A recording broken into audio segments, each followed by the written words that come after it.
Hi, this is State Representative Tony Hwang. We have some representatives from our community nonprofits, and in this area it's particularly focused on the area of mental illness and the services in the psychological services in our community for those that are most vulnerable, most at risk, and the implications of the current budget crisis and the potential cost and the consequences of cutbacks to the organizational mission that you provide, which is so critical. We have Mr. Phil Guzman from the Children and Family Guidance Center right here in Bridgeport. And we also have Mr. Larry Carroll, who is with Bridge House. I'm going to have them introduce their organizational mission as well as the catchment services and the increase that they've seen in their catchment services needs. And then we'll talk about it, the implication and the cost of how this budget could severely impact their mission. Good. Well, my name is Dr. Phil Guzman, and I am the CEO of the Child and Family Guidance Center. We were founded in 1924, and so we've been 87 years in existence. And we treat basically about 2,500 children a year. These are children with serious behavioral problems, children who, either want to commit suicide, harm others, kids who are being expelled or suspended from schools, kids who may be involved with gangs or drugs. These are the types of children we see every day in outpatient clinics, and also we have a number of in-home treatment programs around. Without our services, right, sincerely, we would see a higher rate of crime with children, higher rate of child abuse, because we see a lot of children who have been abused and neglected, higher suicide rates, and also a lot of disruptions in the schools. So we are, in many sense, the mental health system for children in the greater Bridgeport area. We have a clinic in Fairfield and a clinic in Stratford.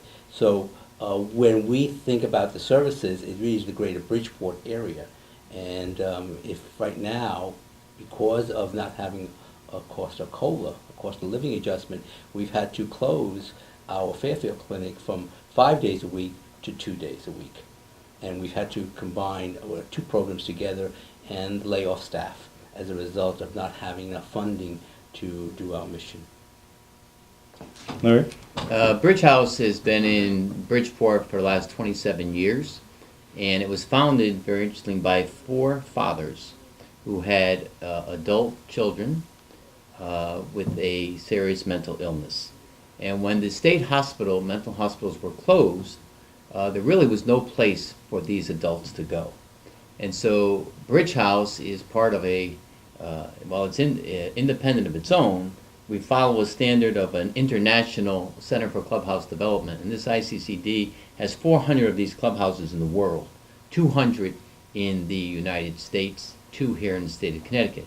And what we are is a psychosocial rehabilitation program for men and women adults who have a psychiatric disability. And so we welcome everyone and anyone who has a diagnosis of a psychiatric disability. And they have to be referred, and then what our program does is help them to establish and reconnect, in a lot of cases, of their social relationships with life, with family, with our community. And we do this through the opportunities that we offer them in ongoing education or learning a trade or a skill so they can get back into the workforce. We do this through our employment agency that helps them to reach out and to find employment so that they can be independent, which is their goal. And we also offer, in our case, because a number of our members over the years have been homeless, we offer them housing opportunities, and we help them to acquire a independent place of living. And so Bridge House opens its doors every day we see at least 100 men and women a day, and they're in this program. We're helping them to reconnect to all these important aspects of what all of us would enjoy as part of family life and community life.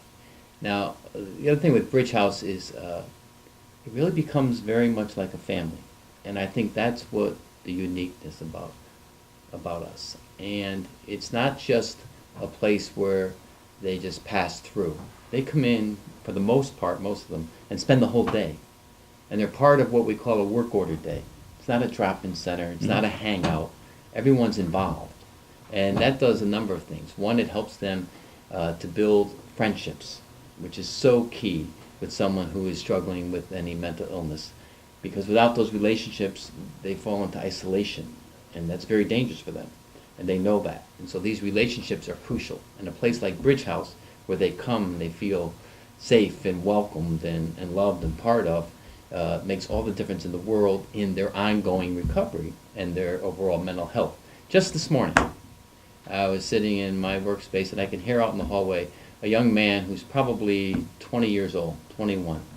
And these would be young people that's the fastest growing part of our population. After being in the work and the services that Phil provides, now all of a sudden they're considered adults. Where are they going?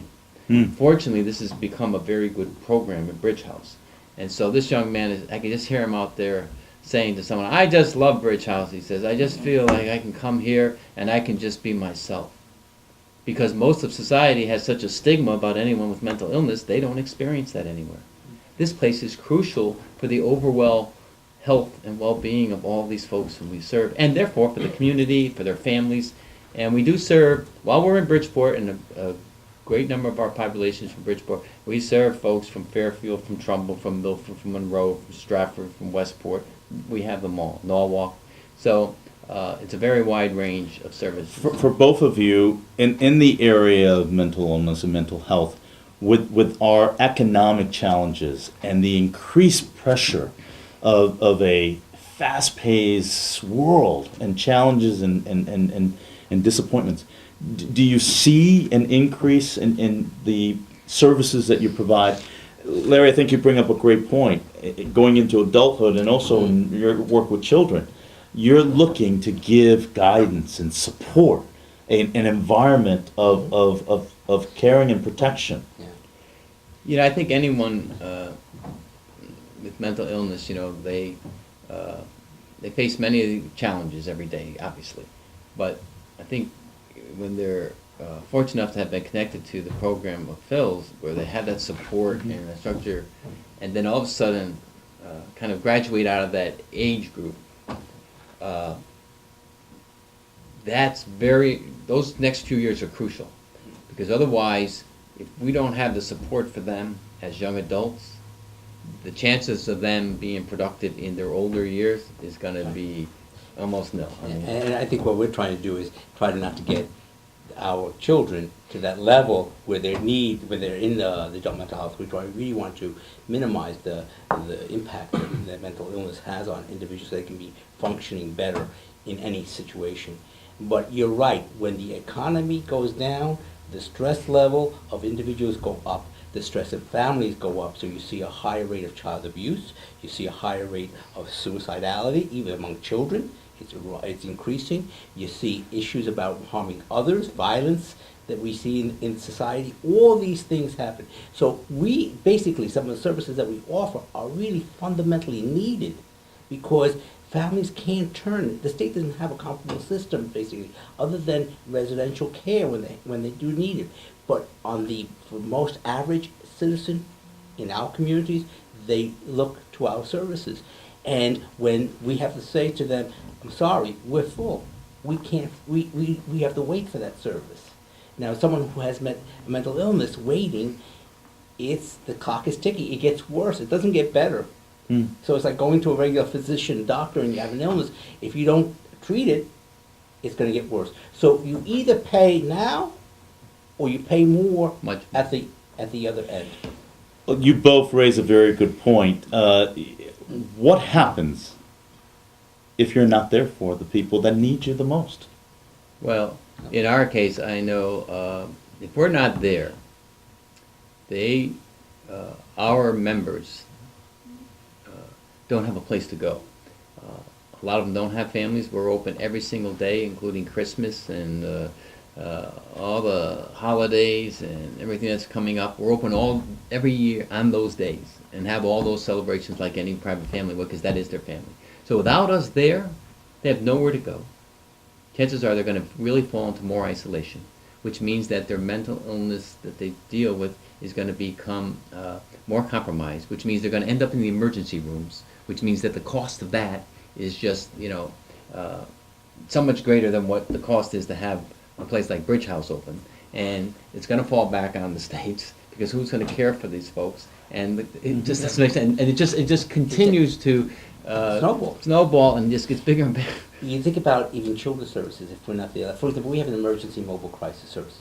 We can respond within 45 minutes of a parent call. Now, if we don't respond, the issue is, what happens to that child? What's going to be, they're looking at really serious danger, hurt to themselves or to others. Then you also have the state coming in sometimes and saying, you can't take care of your child. Let me take him. So the state then becomes the guardian, which costs more.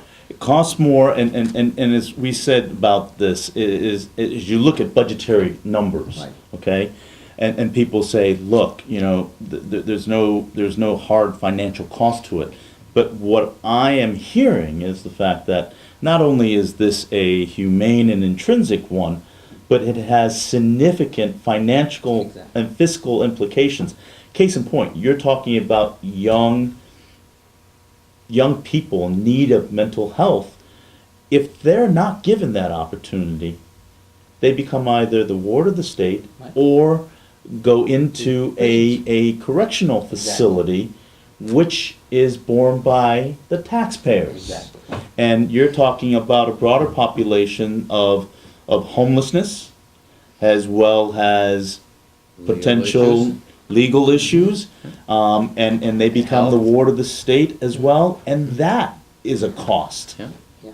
Let me talk about cost, because I can tell you, for us, we calculate our cost. For every dollar we receive, 95 cents of that dollar goes into direct services. That means 5 cents of our dollar goes into the operations of the agency. Say that number again? 5 cents to every dollar just goes into the operation of my agency. We're very lean, very lean. So when you have any cut coming down, the impact is dramatic. And I'll give you one example. Last year we had health insurance. Say our health insurance for our employees is going to go up 30%. 30%. We couldn't afford to do that. So what we had to do is we had to go to our health insurance policy and say, what can we do? The deductible for hospitalization and for our employees went from $500 to now $3,000. So if one individual goes to the hospital, out of pocket, that employee has to pay $3,000. It's 95% of your Dollars, operational direct services. dollar goes directly To to service. patient services. Exactly.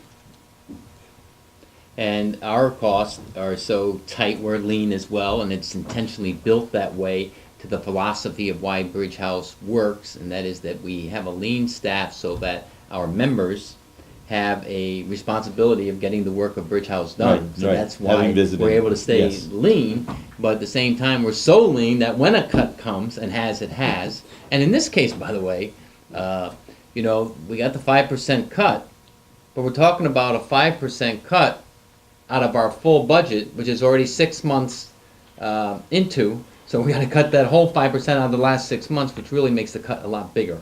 You don't In have reality. staff.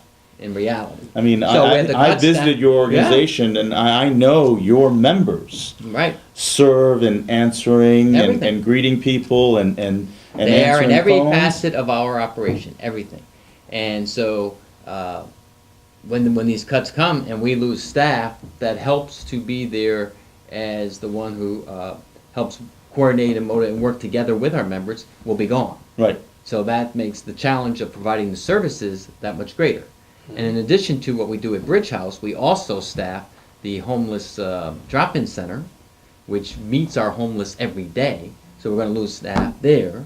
And then we also run a furniture warehouse, which has yeah. been so important to so many agencies that can come and bring their clients or consumers there and in need of any furniture to try to get them going in the Independent apartment. Independent living, they can take any of the furniture they want for free. We're going to have to close that down. So all those people lose that opportunity for furniture in order to get started, to have some sense of dignity and independent living. We're gonna lose staff at the homeless drop-in center, which will have less to help move them, hopefully from homelessness into some kind of residential living, and we're gonna have less staff in our day program. That's happening already. That's the plans. I that's in it think with one of the cut. things that need to be pointed out clearly is the fact this is not an issue of your organization crying about grants and money that is not given to you. You are looking at funds for services that you're providing on behalf of the community and the state, in which you are should be fairly reimbursed for. And you are running such a lean budget. So I think one of the things that need to be pointed out clearly is it's not a bunch of nonprofits that are sitting back, right, waiting for the money that's not coming in. Your resources are so tight. And as you said, a 5% reduction from an already lean budget that's 6 months in would be devastating because you don't have any leeway. Right. And in yours, it means that instead of having 5 days of services to care for young people in Fairfield, yours cut down to 2. What happens when a young child is in a crisis mode and in need? Where do they go? They'd have to go to the emergency room, which Greater cost. higher. Greater cost. And that's what we're trying. We even have a diversion program. What's the staff with this? Someone goes to divert them from the emergency room. All these things have been planned out. So in many ways, I give credit to the state of Connecticut for developing an infrastructure, at least in children's mental health, that's very good, excellent. Really, among all the states, it's one of the best ones around. They've done everything from the early prevention all the way into the high end. But what happens is it's very fragile, and it's built upon a lot of the nonprofits. And when you squeeze nonprofits so much, you can't do much. And we have contractual obligations we have to meet, regardless of whether the inflation goes up, the oil, the gas, the heat, or the health. I still have to provide that. It gets to a point where you're saying your back is to the wall. I can no longer do that and do good quality care. You start cutting corners, and we don't want to get to that point. That's our whole mission. We are the safety net of the Connecticut society, of all of Connecticut. And this is such a major important issue for us that we are now really speaking out aggressively to say, hold up, you can't do this. If you do this, the harm is to everyone. You see, I think that, if I can just jump on that thought of Phil's, if we all claim we're part of the safety net, which we are. You are absolutely we are. the safety net. State included. That are all trying to do these social services. No question. We're in it. What we're saying is that the private nonprofit who's trying to do it on much less funds, and now when we face cuts and the inability to fulfill those services, we've asked several ways. What happens? Well, what happens is that net of where the different agencies, all of us, are holding a piece of that net. Now we're not there to hold it. So if that all goes back into the one net of the state, they can't hold it. And guess what? It does fall through. And then those who are most vulnerable are left there. And that's what we're trying to avoid. So we're holding on. And as I heard Phil say at another meeting here a few weeks that we've been all talking about this, fact of the matter is the private nonprofit has been doing this for years, especially the last 5 years, and it's almost like, somehow they'll figure it out, or they'll raise more of their funds in their fundraising. Well, you know what? The time has come. We can't keep doing that because we can't make it. And then when you throw the cut on top of it, it's almost impossible. And we can't let this happen. We can't. Because these people who are most vulnerable rely on us as a state, and I second Phil's thoughts about how well they do with mental health. It's important, but it is fragile. We can't let it break. Let's look at numbers. How much is your cut in this current budget recession to your programs? Well, the cut is really, from the governor's decision, is about 5% of cost. We've been very fortunate because the Department of Children and Families, because it has a consent decree, is really buffering many of the cuts. So, but the second round, which may be coming, won't be, and that's going to be devastating for us. We are also just suffering, from the lack of the cost of living adjustment. We can't do that. What I would suggest, if we can't get a cost of living like a business, then let's renegotiate the contract. I need to I can't provide the same services now that I did 5 years ago with the same expense. I just can't. And you're doing that now. I'm You're doing- forced to do that right and now. And I'm doing it. I've been doing that for 5 years, and we just can't anymore. We are at a breaking point. What we'll be planning to think about is closing the Fairfield Clinic. If this thing goes through, we'll close it completely. I'll probably eventually close my Stratford Clinic. I'm ending a program on juvenile diversion and drug diversion, which has been very successful. I have good data that's within schools at Bridgeport, and we'll be closing that. And I'm also have parenting classes that we offer free. I have to stop them. Those are the consequences that I'm looking right now, immediately, within next year to do. I don't want to do them because I know the consequences is going to be my clients will be now his clients in the adult sector, and it's just boomerang. And we a get- 5% cut for you Yeah, is 5%. equal. It's serious money for us. It affects all three aspects, as I said earlier, with our day program, our homeless center, and our furniture warehouse. But, there has not been any increase in these years, but as you know, or all of us, anyone would know, everything else is increasing. Whether it's fuel or it's electric or it's heat, all that's going on. So that means we run faster to raise more money. Well, you can only do this much, and then you face the economy we're in, which we're all in together, which is why we're probably facing these cuts. But at the same time, it's not all there. We just can't do it at that pace. So this is drastic to us. To a legislator, to policymakers, what solutions, short-term, long-term? I think you raised one in regards to revisiting the terms and making a much more fair arrangement. But what would you suggest? There are a couple of things I think about. Regulation is one. We are over-regulated many times. I have license for children's services, adult services, substance abuse services, and I'm an enhanced care clinic, and I'm also a Medicaid provider. All those regulations are coming constantly on my back, knocking. You look at your records constantly. It should be synthesized. It should be simplified a little bit. Two, I think if cost of living, when given, should be for the whole amount, not just we're getting cost of living only for personnel, as if the oil and the gas and electricity doesn't increase in. So the cost of living, if given, has to be to the whole contract, for the state contracts. Two, if we don't get a COLA, my feeling is give us the right as providers, as a business, to renegotiate those contracts. Yeah, I agree with them totally. I just think that renegotiating is the only way to go because we're flat, and we've been flat, and everything else is going up, and it just can't make it that way. We can't survive it. So I expressed what's going to happen to us, and What could happen? well, I mean, in terms of the warehouse closing and our day program having less staff and our homeless having less staff, and that's going to impact our membership that we serve. It's going to impact all the agencies that benefit from Pritchard, and it's going to impact our community. More homeless folks will be back out there, and it's obviously the greatest concern for them first and foremost, but also for our communities because it has a residual effect when more folks are out there in the street. This current recession, budget recession, they cut 5% from you. What would happen for both of you if they cut another 5%? And I'm not, please, I mean, Yeah. it's, would it put you out of business?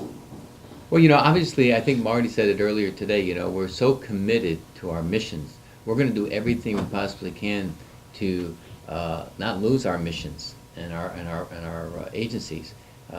How that would have to be done if we ever faced another 5, my board would have to come together. We'd have to do some very serious rethinking of how we would totally operate. It will affect the overall services and therefore the benefit that the community profits from this work. It definitely will happen. No, I think, again, I try to look at it. This is a nonprofit business. There's no profit, but it is a business. And I want to treat it as a business. And I really feel like right now we will be closing the Fairfield Clinic completely. We will be closing a program for young kids with drugs and alcohol. And we will be not offering certain services. We're open right now Saturday mornings. We probably will stop doing that. I mean, these are things we're cutting around the edges, but I have to restrict services. I can't do it. And there's going to be probably, if the additional rescission comes in, there's going to be some layoffs. Some people are going to have to do more services with less people. And that's where But this it's- quality of care goes in. But it's only 5%. I mean, 95% of your cost is going into patient care. Yeah. How much can you cut out of that? Exactly. I'm looking for the point. Yeah. I'm very Both lean. lean, This is- yeah. Well, I think as we want to share this message, I think one of the things I want to dispel is the fact, and having understood what importance all of the services you provide the community is, it is not a bunch of nonprofits sitting in the background getting a lot of money saying, wah, wah, wah, I want more, I want more. It really is a passionate mission of service that you all have, and that what you're doing is worthy. It saves lives. It helps empower people, and you're lean already, and you know, gets to a point that the cut could be so much that if you're not there, I hate to think what would happen. Yeah. I think once the system also starts to crumble, it's hard to rebuild. And again, to the credit of Connecticut, we have a fairly good system. I think the people have understood the need. It does have a good system because of great people in our Yes. state, and I believe Yeah. that. I know that, haven't seen that, but I think you said something that really has struck me, and I hope the people that are listening to this and seeing this is, it's a very fragile one. And the thing is, these are systems that have been built up over years of just great people, like the four parents, and for the longevity of the services you provide. These are built up from years of commitment of the community, of providers. But it's so fragile, and if we lose it, Devastation to the whole community that we serve, that are in specifically. And you're gonna feel the backlash of it down the road, and it's gonna cost you more. the More. social consequences More. and the It's social gonna- it's costs gonna be are greater. just It's gonna be incalculable. greater. It's gonna be greater, so that it's gonna magnify itself. Well- I mean, that'll- Well, so on that point, we will make a commitment to get this message out. We are looking, obviously, at the Child and Family Guidance Center.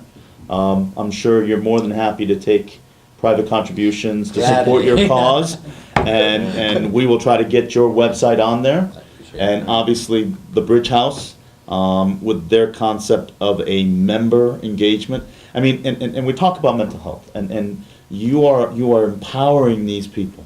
And I've seen it, and I think there's no substitute to see the sense of pride, the sense of satisfaction for people that have grown to believe in themselves, that they can be confident and they can be able to live an independent life. Those are priceless words. Priceless words, and I remember when I first went, I was in the process of being looked at to come to the Bridge House. And in the interview process, I was meeting with all the members. And I asked a member, I said, why don't you tell me now, I was talking about myself, why is Bridge House so important? Why does Bridge House need to be here? And I'll never forget this fellow. He's in his late 60s, and he stood up, and he asked me if I remember Fairfield Hills, which I did, the institution that was in Newtown. And he said, well, when those doors closed, we had nowhere to go. And when I got out, I just rode the bus 8 hours a day. And then one day, Bridge House opened. And so why Bridge House? Because I've been here 27 years. If it wasn't for Bridge House, Larry, I'd be dead. That's how important it is. I'm afraid that could be true to too many people. We need to have these places that they're safe. Well, thank you for all you do in the community. Thank you for your help in helping us get this message out, Tony, because it is important. Yeah. And we do need to be able to reach yourself and your colleagues as legislators, our governor, everyone, because we know all of them are working hard. Everybody wants to do the right thing. This is the right thing, and we have to keep this net alive and protect the most vulnerable in our community, because it will have a residual snowball effect that'll make it much more difficult. And like you said, Phil, it's hard to rebuild it if you lose it. Don't lose it. Yeah. Thank you. Thank you. Tony. Appreciate it. Okay. Thank you, Stephen. Smile. This is so